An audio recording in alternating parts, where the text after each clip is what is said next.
It's too expensive. $120 for 7 keycaps? I understand why you think it's expensive, because I used to think the same way until I started my small business. There are many steps that you cannot see, and it takes at least 5 days to create a keycap. On the first day, I have to draw a 3D file, produce the workpiece, and create blocks for it. On the second day, I paint with acrylic and wait 5 hours for the paint to dry. I even use a magnifying glass to paint as accurately as possible.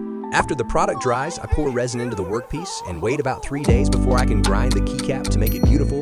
Furthermore, I also need to make the box package and create commercial images for it so you can see our products at their best.